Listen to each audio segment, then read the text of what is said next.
so what we've decided is we are going to add that other service that we talked about in the spring.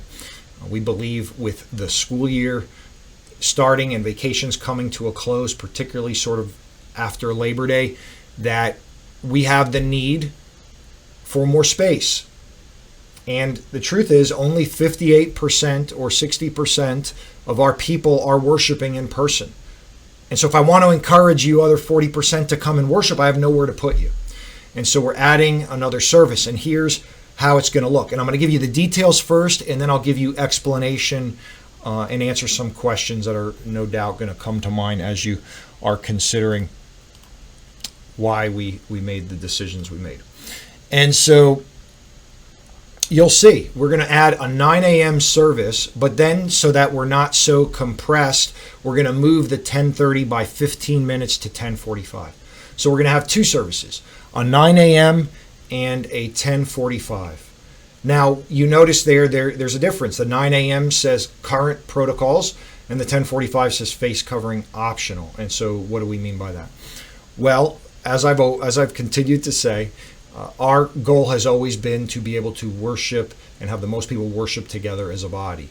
And at the time when we instituted the face covering protocol, there wasn't a need to have a second service, and we also didn't have a desire to split the body along these lines. And so we came up with what we thought would work, and by all accounts, it has worked. We've had our most attendance in the last few weeks. So, but now that we believe there is a need to have two services, there's no reason in our mind to force people into scenarios that they're just not comfortable with, and that's just how I'll word it. And so the face coverings continues to be a source of contention, not only in our church but in the world, and we hope it wouldn't come into the church. And I'm really proud of our congregation for how they've adapted in this, and many of you have come to me and shared with me how you see why we made the decisions we made. But we need two services, we believe. And so then we're able to offer this accommodation. And also, in some sense, it may help us also get the people who are at home be able to come into the church on both sides of this. So the 9 a.m. is current protocols. We do the temperature checks. The seats, as you see in the pictures, are social distanced apart, and those will stay that way. I mean, you see plenty of space in the rows, and we've been very careful about that. And praise God and glorify God, we haven't even had one case in the worship center, and certainly no spreads as a result of our worship for the last, I guess, 4 months. And so we lean on God for that. But for the first service, you'll wear face coverings to enter, to exit, and for the songs, as we've been doing for July and August, as we've been doing for most of our gathered worship since the pandemic, and seems to be working good. The second service, 10:45, will have all the same protocols that we had in June and won't add the face covering requirement. They will be optional. People can have face coverings. I anticipate many will, but you don't have to. And that's the way we'll do it. There'll still be temperature checks at the door, and we want to still be offering protection to all of our members, and we want to show that we are being reasonable in all things, to quote John MacArthur. For everybody seems to be following him on this, and as I taught last Sunday, he got that from Philippians 4, let your reasonableness be known to all. So it's not that the second service is going to be unreasonable.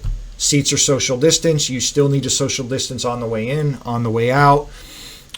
There's still going to be temperature checks, and nobody's complained to us about those. But face coverings will be up to you in the second service. Now, some obvious questions come up just around logistics, like, well, what about youth? What about Bible hour?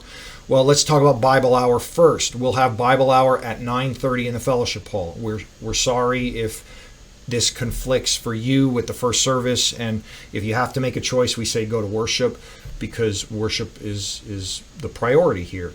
But right now there's not a need for 2 Bible hour classes, and so that's what we've chosen to do. Youth, Taylor will be contacting the youth families and work out a plan for you guys, and you can discuss that with Taylor, and there's some options he's thinking about. He may do a mini one-question survey initially and then continue to work that out. And then the toddler nursery. We've been offering a toddler nursery during the sermon, and we want to see if there's a need to do that during both services, or which service has a need, or both, or whatever. And if you want the toddler nursery and at a specific time, please contact the main office, talk to Shannon, or talk to Marie, but we'll be working those details out also. And so I don't know, like I said, the session is pretty excited about this, because we are excited to see more people in our church, and we are excited to come up with a plan that we hope offers the ability for people to come and not have to leave for lack of space. And so be in prayer about that.